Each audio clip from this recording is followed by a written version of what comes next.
Hi everyone, it's another interview, another chat, really. A friendly conversation.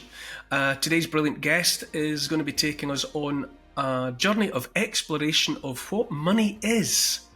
And beyond that, to contemplate an element from the periodic table that has obsessed our species. Well, who knows when that started? I'm talking about the hypnotic glitter of gold.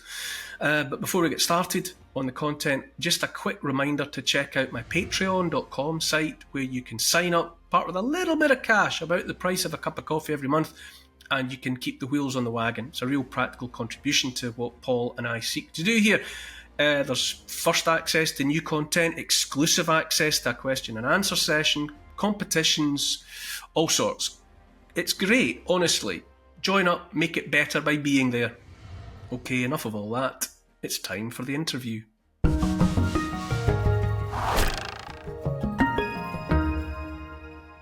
Hi everyone, fellow time travellers. It's an opportunity for another conversation. I'm loath to call them interviews. I much prefer the idea of a chat where both participants, give and receive equally. When it comes to today's topic, today's guest, we've just had the Prime Minister, Keir Starmer, promising a painful budget. Many of us know about the mountains of debt that are hanging over our heads like the sword of Damocles. As individuals and as nations and as a planet, there's Ponzi scheme fiat currencies out there. There's trillions being added to the US debt every 100 days.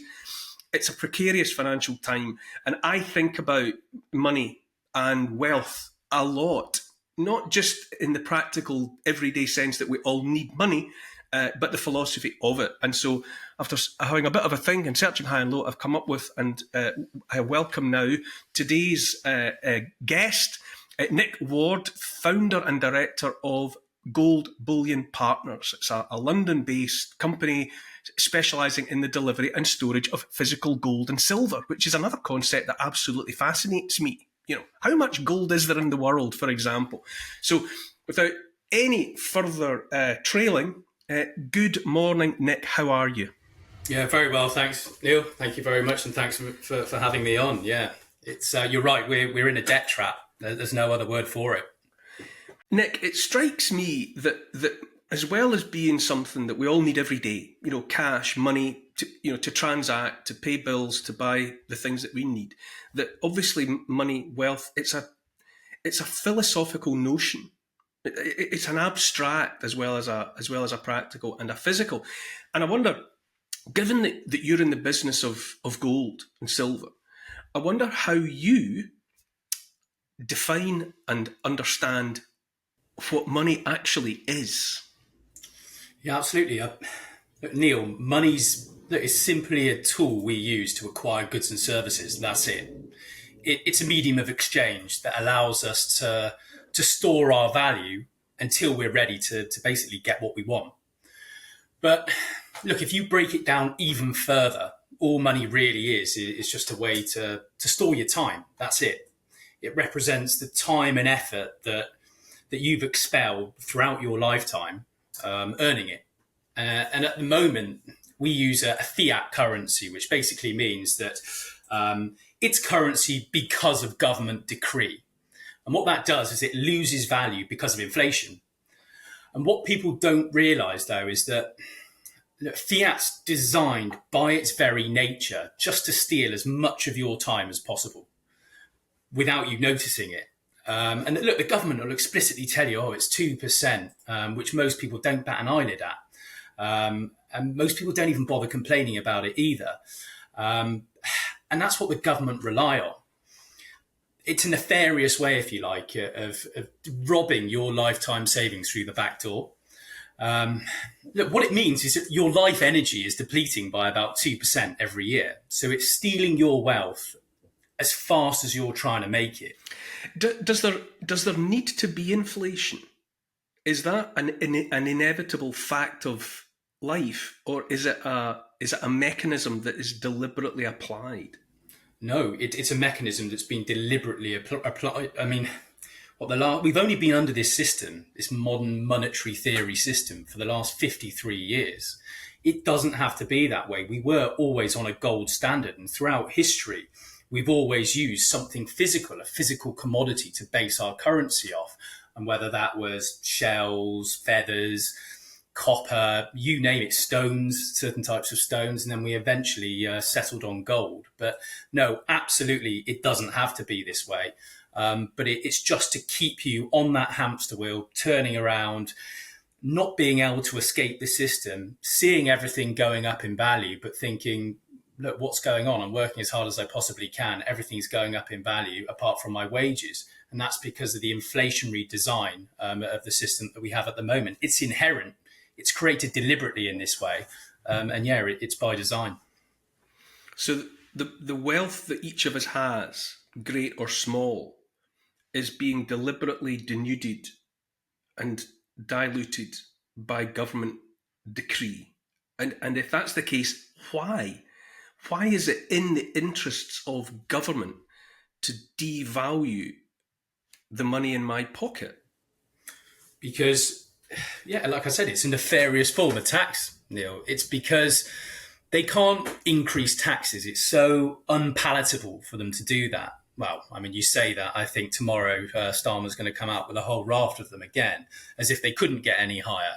But it's just a way of paying off their debts. I mean, we are in this debt trap.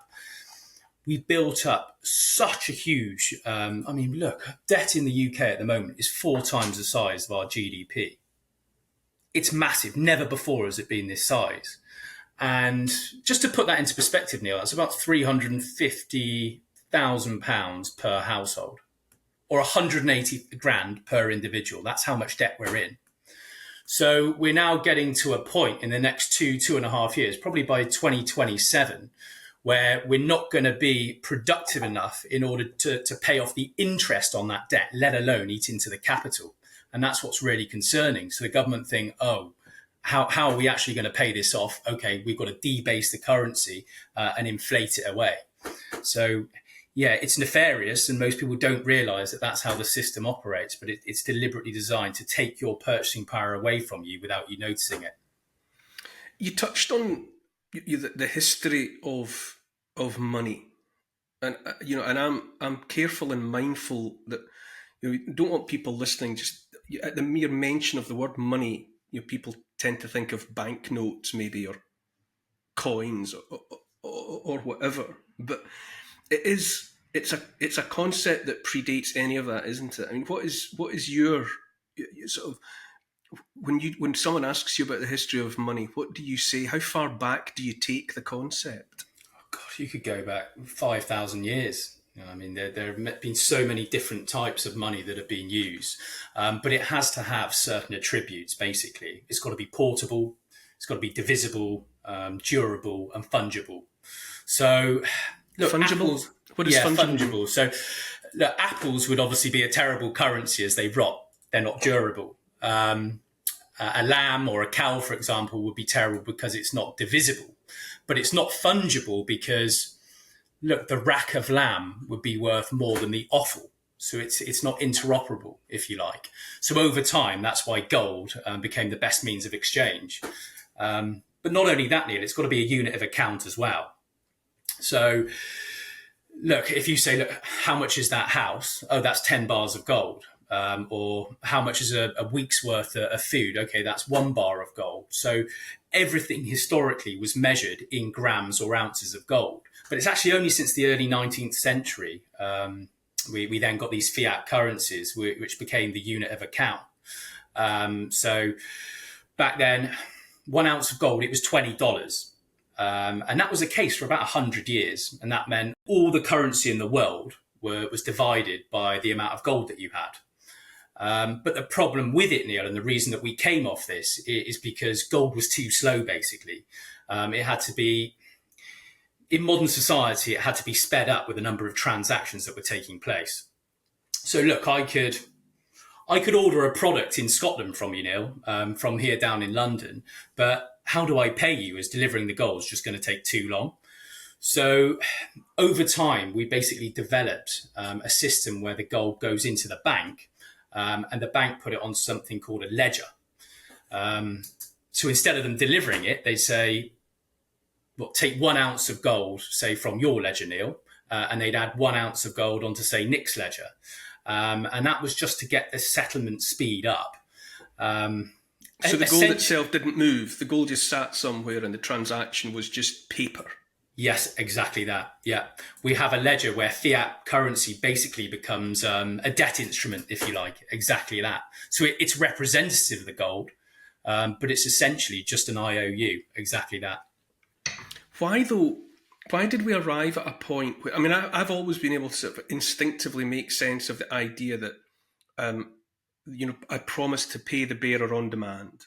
That someone has a bank note in their possession that's worth that's valued against a specified precise amount of gold that's sitting in a bank vault somewhere. Mm-hmm. And if needs be, I could have gone to the bank and said, I don't want this bit of paper anymore, I'd like the gold. And that would have happened straightforwardly. Why did we arrive at a point where banks were putting out more notes than they had the gold to cover it? Yeah, no, that's a really good question. Why couldn't we just keep on saying this bit of paper represents that amount of gold that's sitting here? Why was that dropped? No, really good question. And that's because, well, if you go back to the 1900s with the Fed, so the Federal Reserve, they started printing too many of these paper certificates, too many of these debt instruments, but they didn't have enough gold for them. And that's where they got into a huge amount of trouble in 1933 because they just owed too many people too much gold.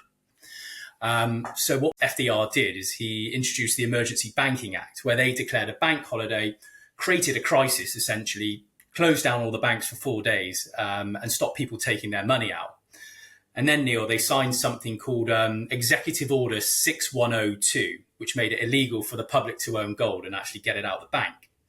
And then they turned around and they said, oh, no, don't worry, though. We'll pay you $20 an ounce. It's just not redeemable for gold anymore. And by the way, we're revaluing it to $35 an ounce as well, which meant that basically everybody who gave their gold in lost 70% of their purchasing power. And they were basically left with this debt instrument that was no longer backed by anything. And that's how it worked.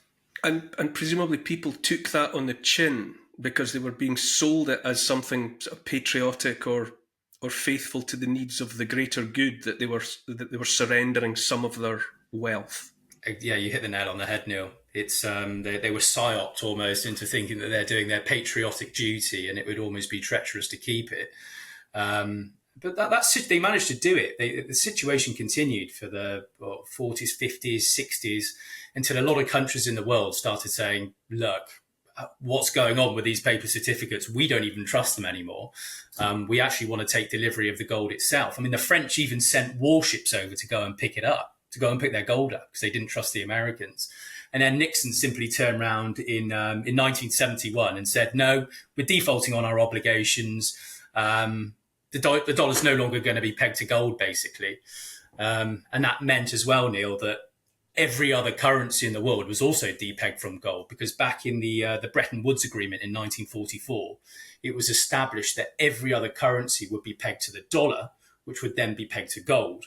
But the US just lied. They completely lied about the requisite amount of gold that they had, and they defaulted on it. So that was, to go back to your first question, that was the first time in humanity that we'd ever seen a currency that wasn't backed by a commodity.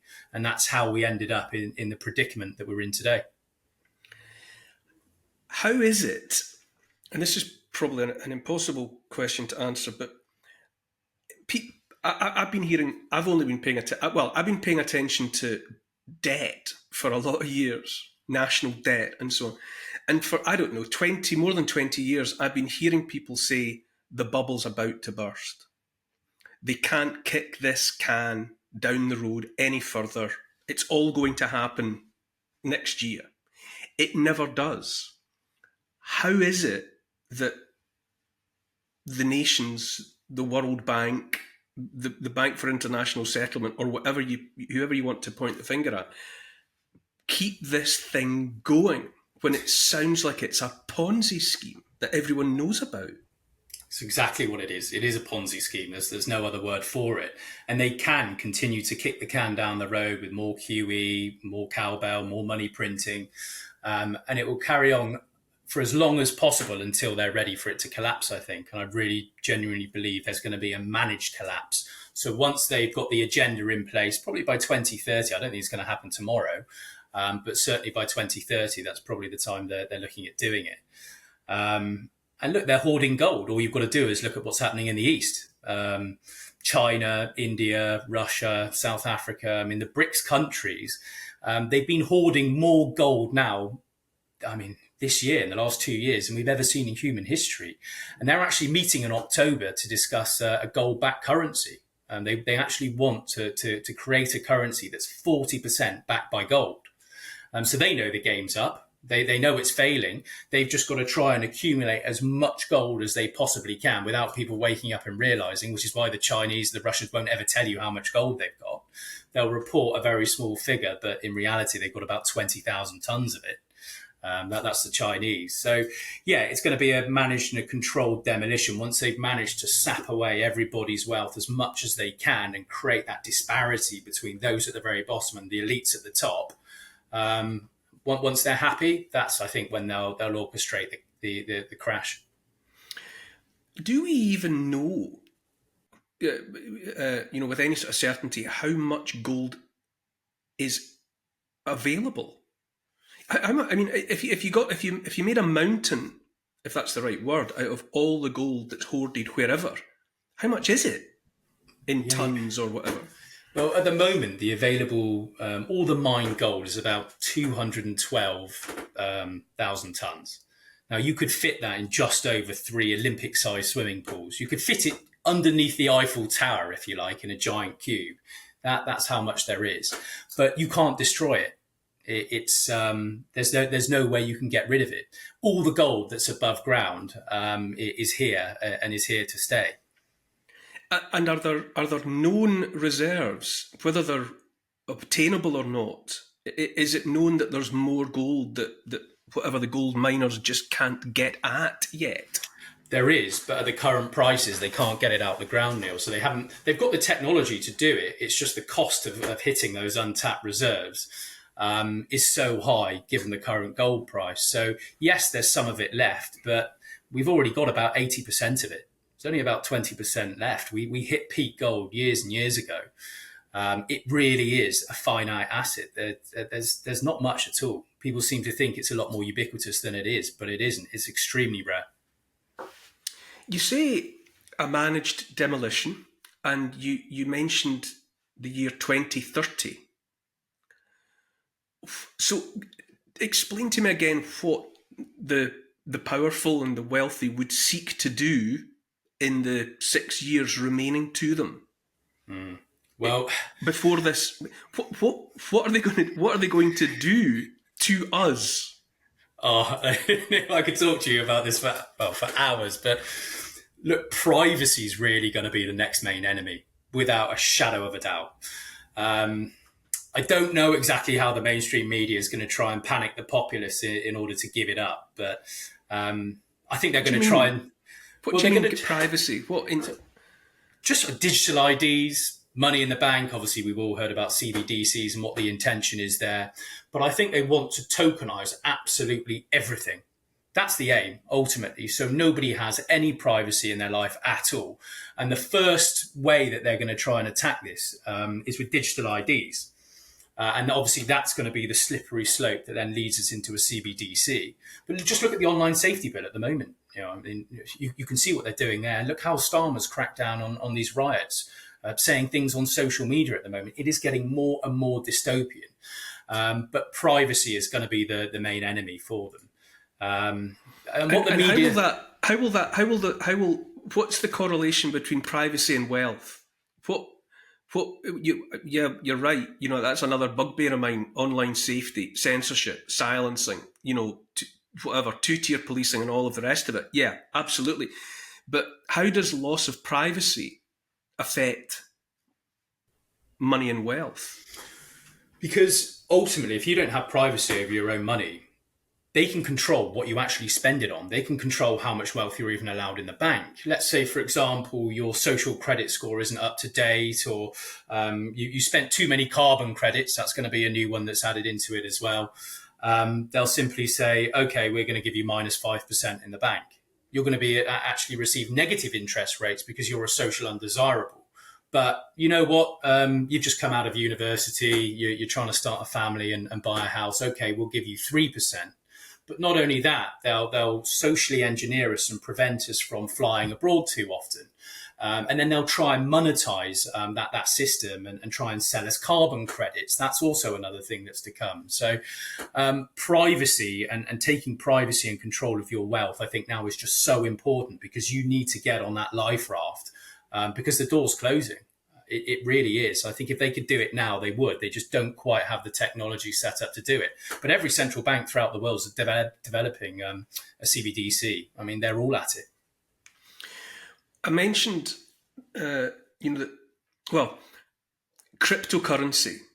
Okay, now obviously, one of the first that will come to mind for most people is Bitcoin, and I think 99% of people that use the word Bitcoin probably don't know what Bitcoin is. They've just heard of it, but nonetheless, how does you're talking on the one hand about one of the oldest representations of proof of work, time spent, effort expended in the form of gold. How it's an enduring fascination to me that ancient idea runs parallel to and exists in the same day-to-day reality as something as abstract as a cryptocurrency. And it certainly feels as if many people are being encouraged towards, even herded towards Bitcoin and the rest. As someone who's clearly specialising in the old world representation of value, how do you read the phenomenon of cryptocurrency? I mean, absolutely, yeah, Neil. So unlike gold, cryptocurrencies, they're obviously entirely man-made, and they're dependent on digital infrastructure. So they're subject to the rules set by those who control that infrastructure. Now, Bitcoin's the only crypto that's now classed as a commodity, which means there's no common issuer. Again, it's fungible. Anyone in the world can mine it. It's also trustless, as it doesn't rely on a counterparty, and there's a finite amount of it. Well, there's 21 million Bitcoins. Now, if you look at most other cryptocurrencies, there's a pre-mine, which means that all the tokens are given away to the founders, like Ethereum. 70% of those tokens are given away. They are all essentially, well, most of them, Ponzi schemes, like you referred to. And in that way, look, I think... But people are making fortunes. Oh, they are. They're making a fortune. People are holding... Bitcoin, BTC, what is it valued at the moment? It's more than $50,000. $60,000 odd dollars actually at the moment, Neil. But the space is becoming very, I wouldn't say corrupted, but the main Achilles heel with Bitcoin is its reliance on internet infrastructure and energy companies, and there are very, very few of those. There's actually only 13 servers in the world who essentially keep Bitcoin alive, if you want to put it that way. And I know, look, I am a proponent of Bitcoin. I do like it. What does that mean? What does that mean? There are only 13 servers in the world that keep Bitcoin alive. What do you mean by that? Well, basically, internet servers, the whole thing relies on the internet. It's not like physical gold where you can just take possession of it and really become decentralized. If the internet goes down, I mean, you can't transact with it. So if you wanted to easily censor it, with that level of infrastructure, it would be a hell of a lot easier to do than it would with gold. And given the way that we're heading, you're going to need that digital ID to even access the internet soon. And look, privacy is such a vital tenet that we really need to protect at the moment. And Bitcoin's anything but private. It's actually highly transparent, Neil. And look at what the FBI are doing, for example. They've got a partnership with a company called Chain Analysis, who are funded by the CIA, and they'll easily spy on people's wallets. They can see exactly what's going in and out and what you're doing with it. There's considerable efforts as well to link Bitcoin to stable coins. You've probably heard of those like Tether or USDC, which is Circle. And again, both those companies allow intelligence agencies onto their platforms to spy on their users. So is Bitcoin the be all and end all? Well, certainly not when it comes to privacy. And the powers the powers that be, a lot of the central bankers, members of the intelligence services, they've even come out and admitted that they would rather you use Bitcoin than gold or cash. I mean, it's crazy. I mean, just look at what's going on with Jamie Dimon at the moment and Larry Fink over at BlackRock. They were criticizing Bitcoin until the cows came home. They thought it was dangerous. Well, they had no interest in it. There was all manner of different excuses about why they wouldn't address it. And now all of a sudden they dramatically changed their tune. And you've got to ask yourself, why is that? Isn't that because they've hijacked Definitely BTC? There's also BSV, Bitcoin Satoshi Vision, yeah, which it is out there, almost obfuscated and occulted into invisibility. And BTC, isn't there a school of thought that says that BTC, Bitcoin, that everyone means when they say Bitcoin, has been hijacked? The powers that be, the CIA, the FBI, whatever, the intelligence community, were opposed to until they got it. And now that they've got it, it's become a bear trap. Yeah, and that's what worries me the most. I'm certainly not going to sit here and slag off Bitcoin because I've got some myself, but it's because they think they can use it. You're absolutely right, Neil. And if they can just be part of the regulation and the development of it, they can control it and almost set the narrative, if you like. So instead of being completely decentralized and actually helping people, they can co-opt it and bring in a new age of surveillance, if you like, for their own interests. And I think that's why the Bitcoiners just need to be so on point and diligent with what's going on. And a lot of them say, oh, look, BlackRock's a necessary evil. The number's going to go up to infinity. They're all in it for the money. Okay, fine. But 1.8% of Bitcoin addresses own 90% of the Bitcoin. It's insane when you think about it. And look, could they be paid off? Could they become the new elite? I don't know. Everyone's got their price, but I think that is just so concerning. And the fact that they're now investing millions of dollars into billions, and you have a look at the creation of these ETFs and everything else, there's a reason they're doing it. And it's not because of benevolence or because they want to see it succeed. It's because they think they can co-opt it. And there's a lot of people in the Bitcoin space who are coming out and really pushing that narrative, but not kind of going back to the roots of Bitcoin and realizing it does need to be decentralized, and that's the only way it can help people. To get back to the philosophy of the piece, before you get to money, as you explained, there's people's effort. Ultimately, any money, be it gold or Bitcoin or a cow in the field, whatever, we enter into a kind of an imaginarium where that, whatever it is, represents our effort. Mm-hmm. It is all time. It's a representation of time spent, effort expended, and so on and so on. Mm.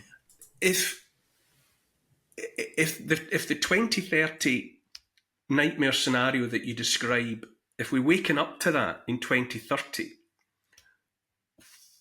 can the powers that be confident that people will expend their time and give of their effort for tokens that they understand, have already seen in advance, are without intrinsic value? No. Why would anyone get out of bed and go to the office or the factory or the field or whatever and do anything when they know going in that they're going to be paid with nothing? Absolutely. And they've unmoored the concept of money from what it was ever meant to be, which is a representation of people's time. If people understand going in, that central bank digital currency does not and cannot represent my time and effort, doesn't the economy or the world or whatever just grind to a disgruntled halt? It would, yeah, and I think that's what they ultimately want, isn't it? They want all the useless eaters. They want AI to replace everything, and yes, that's exactly what would happen, and that's what's happened throughout time immemorial. People give up. I mean, just look what happened look, we could go back to the Roman Empire with that, Neil, when they were clipping the denarius, and eventually the soldiers just turned around and said, you know what, we're not going to fight. And that was the end of it. That was one of the main reasons for the collapse of the Roman Empire. Same thing, look, Weimar Germany. You make money worth nothing, and everybody gives up working, society becomes degenerate, and obviously, well, we all saw what the aftermath of that was. So, yeah, people will give up. And I think this is where we come into the philosophy of money as well, and what's actually going to be best for humanity in the long term. And that comes down to whether money should be grounded in natural law, if you like, or positive law, as that's going to clarify the foundations and the principles that are actually going to create our new economic system, and ultimately how society is going to function. And just to clarify, Neil, if I'm going too far down that rabbit hole, natural law just says that rights are given to us by nature and reason, whereas positive or man-made law is created and enforced by the government. So if money is seen as a product of natural law, it's considered an inherent aspect of human interaction, if you like, arising naturally from the need to facilitate trade and measure value and store wealth. It basically suggests that money has intrinsic value, and that its use and its function are universal and timeless, which obviously reflects that fundamental human behavior. But then on the other hand, you've got positive law, which implies that money is just a flimsy construct entirely manufactured and manipulated by governments and the social elites. Its value and its function are nothing more than just an arbitrary legal or social agreement. And it's because of that perspective, that positive law perspective, that it's allowed innovations like fiat. Because, look, it doesn't have any intrinsic value. It's not backed by anything apart from the authority of the state. It's not backed by a physical commodity. And look, even the banks have come to that realization now. I don't know whether you've heard of Basel III, Neil. It's just never heard. No, it's basically a set of reforms by the Basel Committee on banking supervision, if you like, to strengthen regulation and risk management. And it was introduced after the last financial crisis back in 2008. But one of the key aspects of Basel was its treatment of gold. And it was back in 2019, I think it was, that it was classified as a tier 1 asset. So on par with their cash and their government bonds, all the fake money. And that obviously made it the most liquid and safe holding that banks could have. It's the most reliable form of capital for them to hold, which means there's zero risk in holding it. So even the banks have come to the conclusion, ultimately, that they need something real that's physical rather than just a man-made creation. Won't people? Isn't it in human nature that come 2030, and if what you prophesy comes to pass, but at the local level, that people will simply find their own ways to transact with one another. Yeah. If you've got a service you can provide, or you've got a commodity or goods or food or whatever that people want, won't people accept alternative representations of wealth? Go, yeah, CBDCs, forget it. Bitcoin, can't access it because all the power's down. People will still obtain food, do things for one another on a transactional basis. How would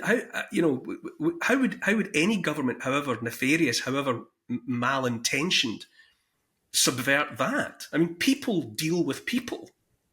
Yeah, and I'd love to see it. Just complete decentralization, people forming their own communities, looking after each other. One person has the pigs and they trade with the person that's growing the vegetables. And I think inevitably that is what's going to end up happening. As long as we do not go full on digital and everyone gets sucked into the system.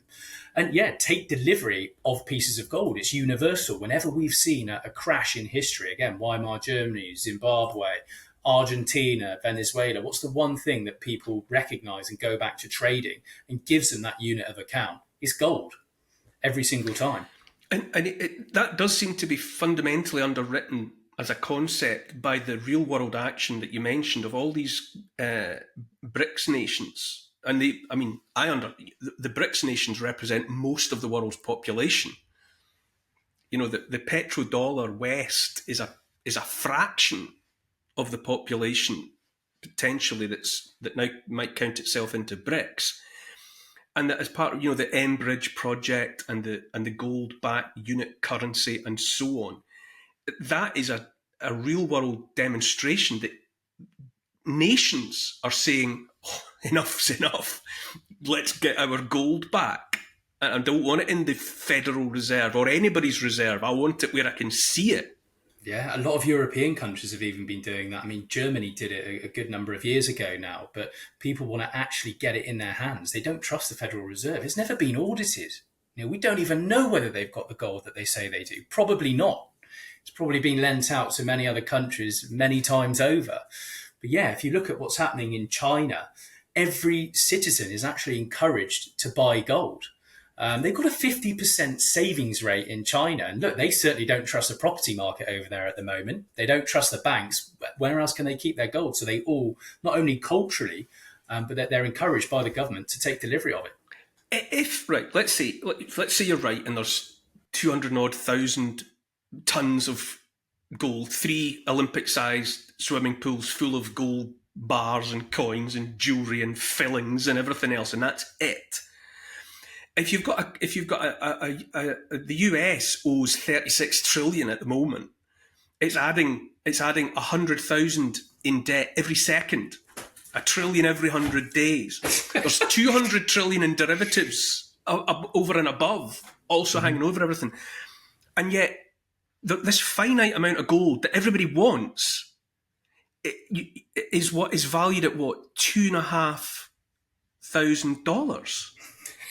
That can't be right. If it's finite and ultimately everybody wants to represent their wealth with it, what's the real value of gold? Is my question. Oh God, we can get into some crazy statistics here, and I'm not sure what they are in every other part of the world. But just go for it. If you look at our gold reserves. Look, let's say, for example, first of all, we were to go back to a 40% back currency like they want to do in the BRICS countries. If we did that with our M1 monetary supply, it would make the value of an ounce of gold about £880,000. I know that's crazy. These numbers are pie in the sky. If you actually wanted to use it to pay off our debt, so how much debt we've accumulated, and write it all off, use the gold to pay it all off, it would probably put it at around £3 million an ounce. And obviously, these are fanciful figures, and I'm not saying that's going to happen. But it just goes to show. But so's 36 trillion in debt. That's a fanciful figure.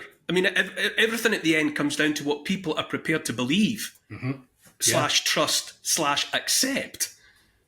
Yeah. And so if eventually 197 nations on Earth decide that the only reliable, trustworthy representation of wealth is gold, then that 3 Olympic-sized swimming pools full of gold it's even becomes a very, very valuable commodity, to put it mildly. You can call it 3 million an ounce or whatever, but it certainly becomes a lot more than, well, what is it, about £2,000 for a 1 ounce gold coin or whatever? Yeah, it's there or thereabouts. So that must be nonsense. That's a nonsensical valuation of something that the entire planet seems to regard as a trustworthy representation of wealth. Yeah. And look, when all you've got to do, look at what happened to gold in the 1970s. So after they came off the gold standard, with rampant inflation, the gold price went up about 1,000% in the decade, in about 9 years, which is huge, even if it only went up by half of that now. And economic conditions are reminiscent of what they were back then. I mean, people see it as a speculation or a return on investment, but it's not needed. It's just a way of preserving and protecting your wealth. It's actually the value of fiat currencies going down, not the price of that lump of gold going up. And I think that's how people need to see it. It's actually economic suicide leaving your cash in the bank, because not only people are getting 4% for it, 5% if they're lucky, 40% of that's going to be taxed anyway. It is financial suicide. Would you predict a situation? You mentioned that FDR effectively made it, well, he made it illegal to hold gold. You had to take it to the bank and just take whatever bits of, you know, toilet paper was being offered in exchange for it.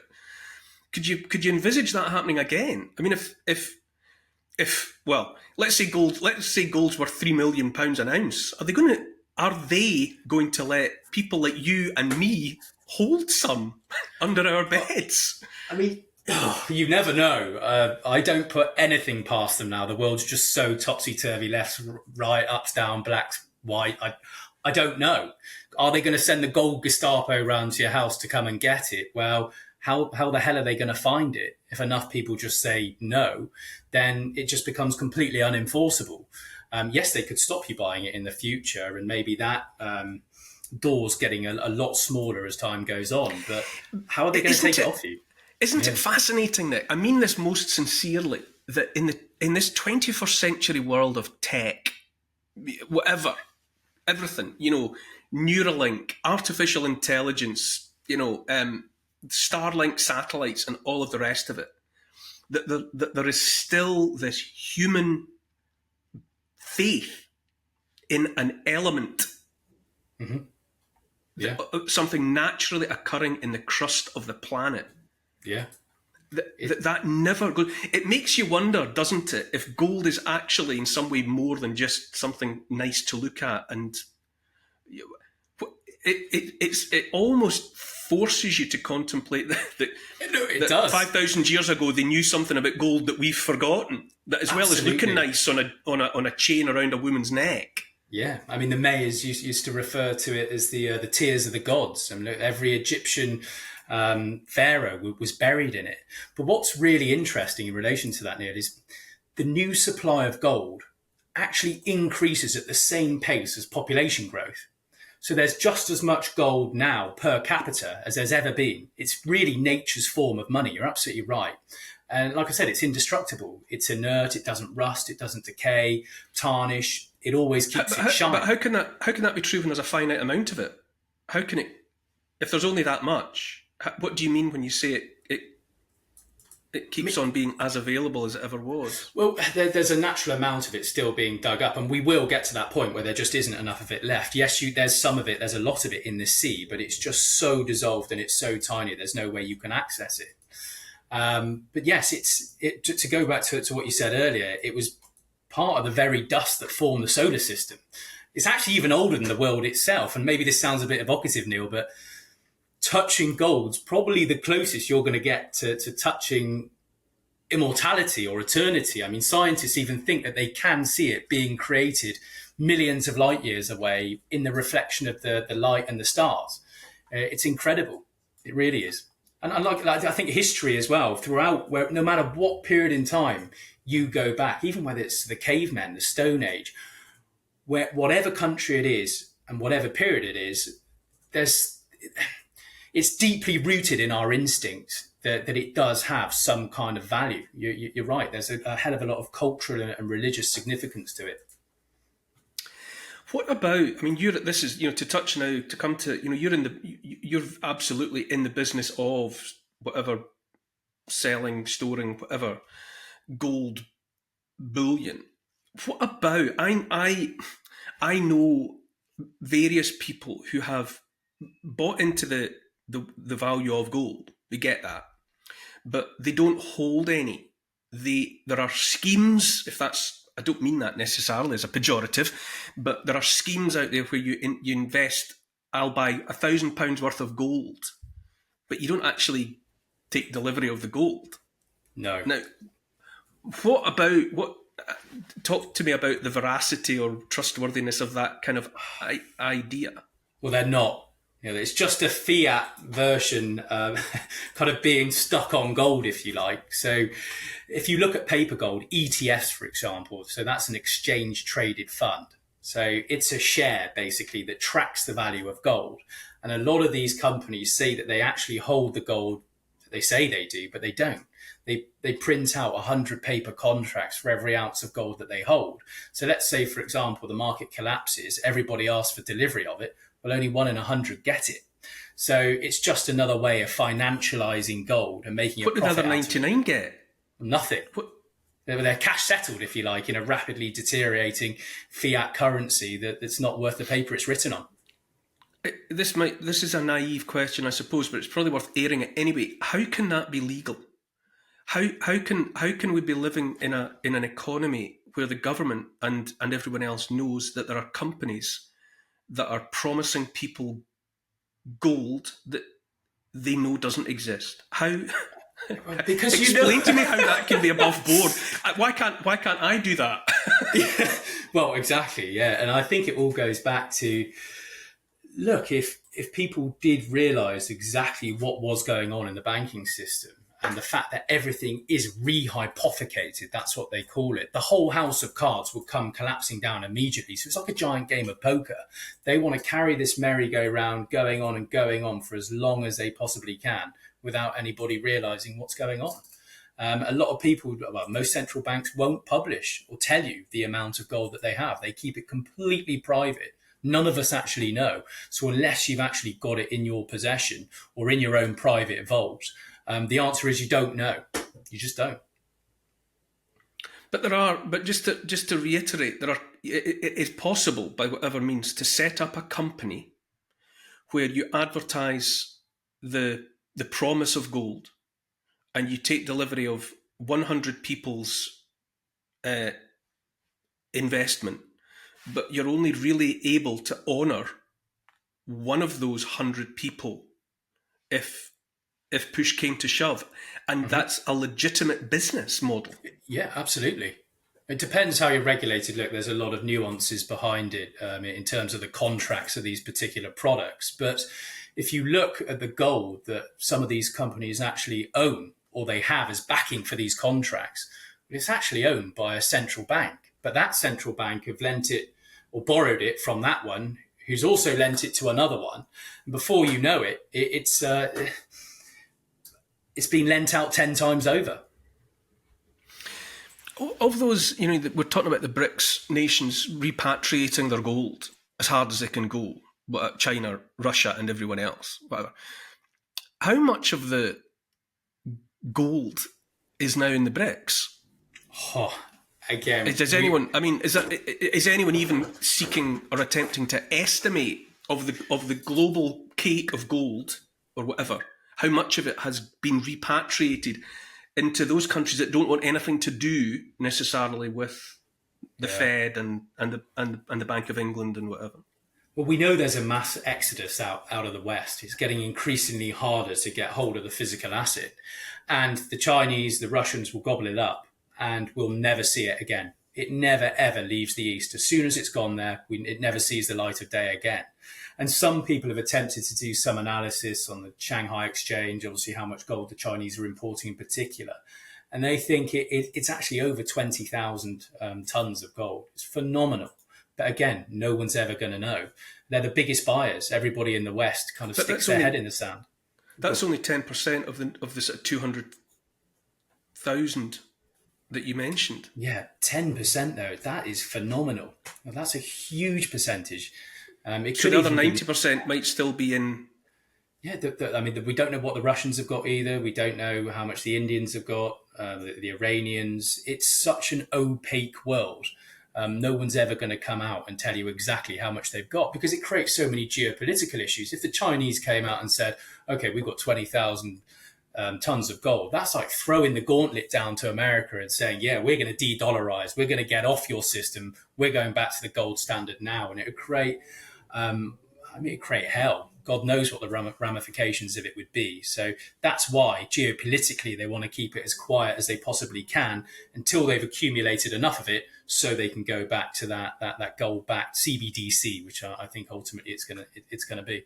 You could imagine wars being fought not for oil but for gold. Yeah, and water. I mean, everything's about resources. The human population is getting larger and larger, but it wouldn't surprise me. It really wouldn't. Yeah.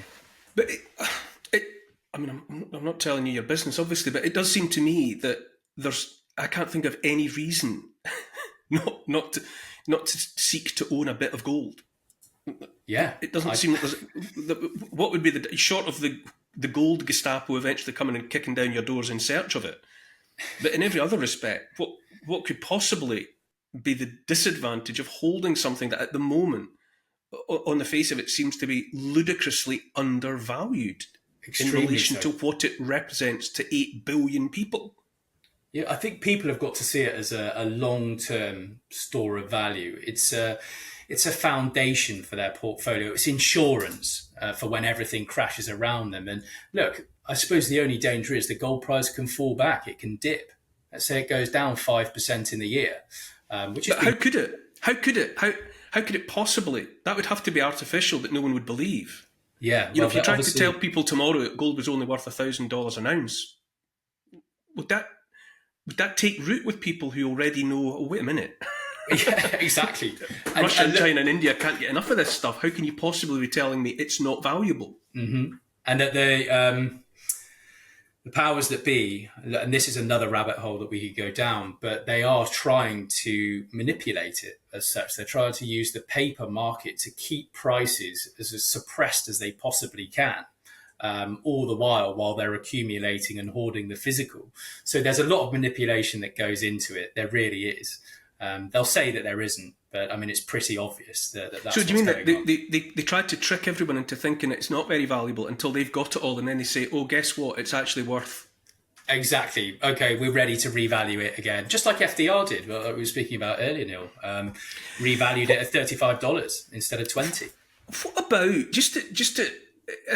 in this world of where metals are increasingly needed in semiconductors and the gubbins of whatever wind turbines and all of the rest of it.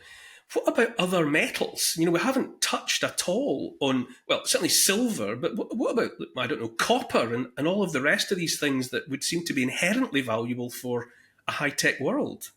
They are. I mean, look, silver is so, I mean, it's essential for industry. If you look at solar panels, electronic car batteries, catalytic converters, it's one of those only metals that will efficiently conduct electricity when it comes to these renewables.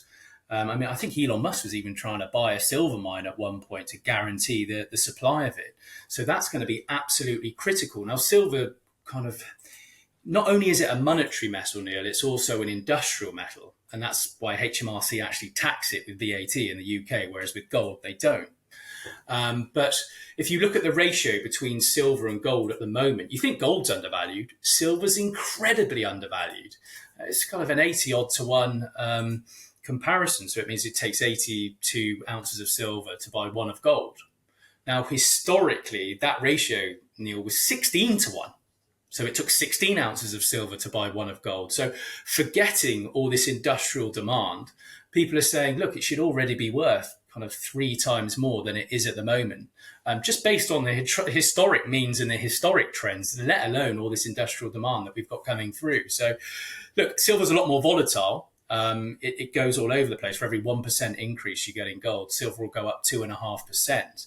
And likewise, for every 1% decrease you get in gold, silver will also come down 2.5%. So if people can stomach the volatility, fine. It's a lot more speculative.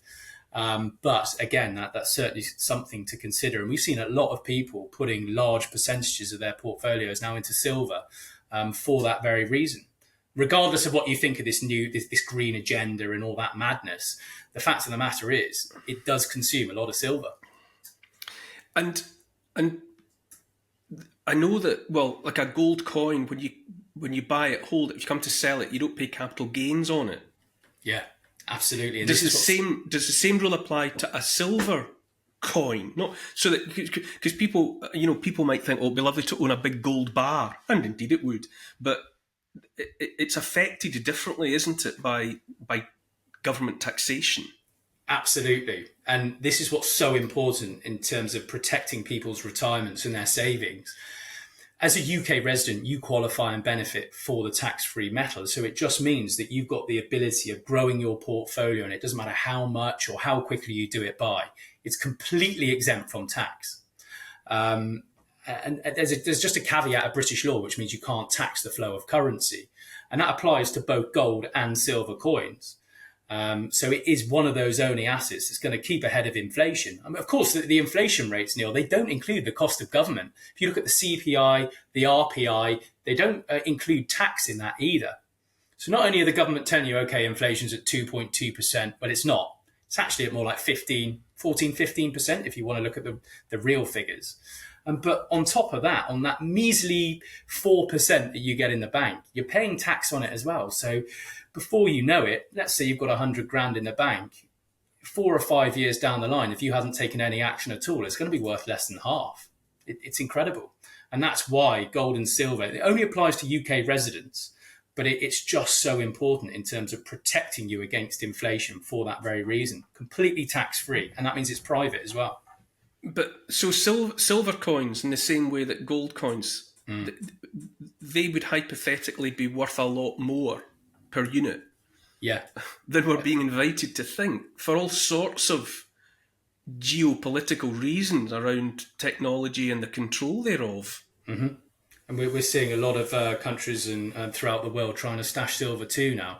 Not so much for, well, copper too. If you look at China, there's a hell of a lot more copper in the world than there is silver and gold, of course. But yeah, everybody's out to grab as many resources as they can. What would be, we've covered quite a lot of ground there, philosophically and practically, but, and again, I'm only asking you to speculate, and I'm not going to hold your feet to the fire on it, but what do you see happening in the medium term future? Do you think they'll just kick the can down the road, and that the fiat currencies will just be kept up like somebody that's been knocked unconscious in the boxing ring and is only being held up by the continued fusillade of blows? Or do you think can it get away from them? However much they want to keep it up, to keep kicking the can down the road, is it possible that it gets away from them? Oh gosh, that is a good question. Can it get away from them? I think it will eventually. I mean, there's a hell of a lot more of us than there are of them. And I think if people just say, no, I'm not buying into your system at all now, that's what they fear the most. People just saying, no, I'm not going to interact with whatever CBDC you've got coming. I'm going to build my own community. We're going to transact with gold. We're going to barter. We don't want to be part of it anymore. That's the only way that we'll get out of it, I think, Neil. People have just got to avoid the fear. It's all going to be based on fear. There's probably going to be some kind of a cyber attack. I mean, the WEF have been talking about that for a couple of years now. And they'll get all the central banks, the commercial banks, big tech together, Silicon Valley, and they'll try and implement some kind of digital shutdown, I think. And what that's going to do is panic so many people. And they're going to think, oh my God, you know what? I'm going to sacrifice all my privacy and everything else just for the CBDC because my money's then going to be safe. But if something's free like that, then you're going to be the product. So just say no, get out the system. And look, if you've got some gold in your hands, you've got it on your person, it's going to make it a lot easier for you to say no.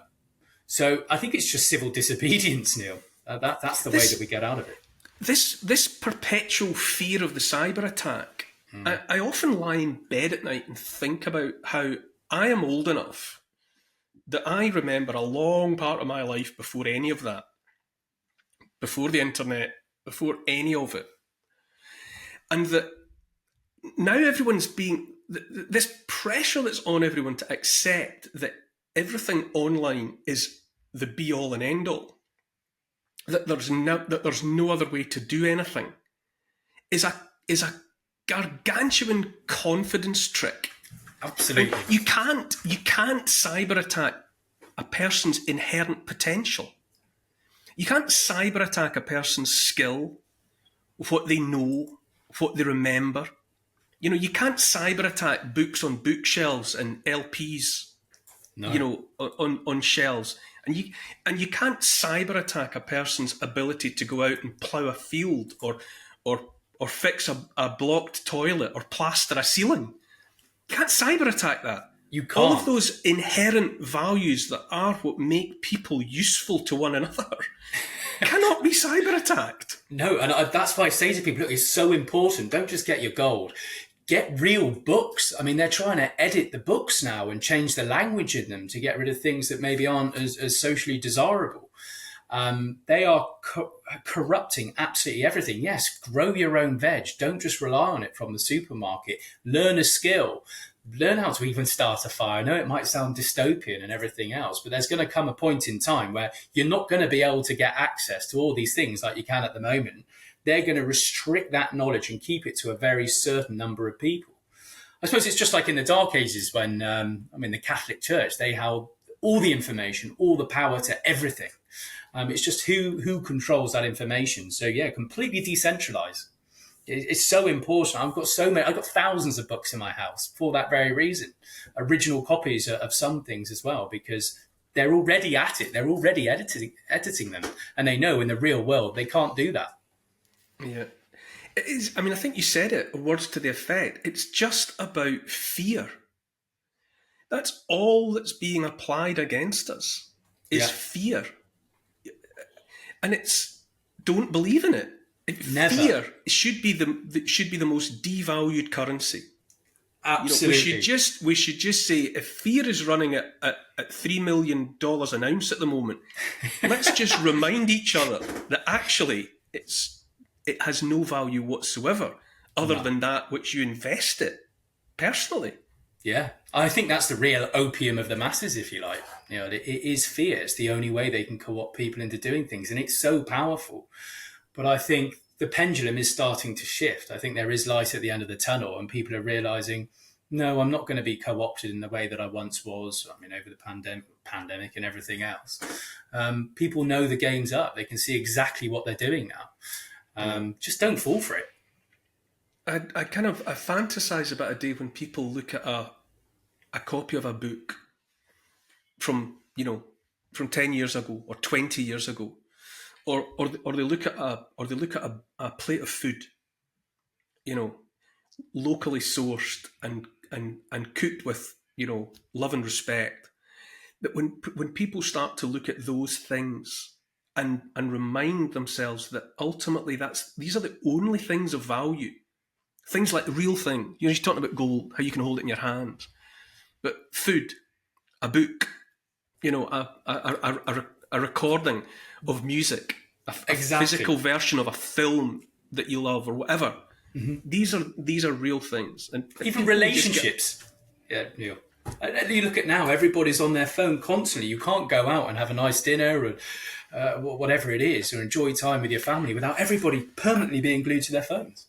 Something that had occurred to me, and I heard Tucker Carlson say it recently. I've spent some time with Tucker Carlson, and he said just the other day, or he's been saying for a little while now, that he's mindful of the way in which things can be shut down, censored, and whatever, and he's going out to do live events, to go to real rooms with real audiences and with a real guest, and he's going to talk in that old form, analog version of everything. And that's a thought that's occurred to me, that we need to get back to that, gathering. You thought the Sermon on the Mount 2,000 years ago, people still remember it.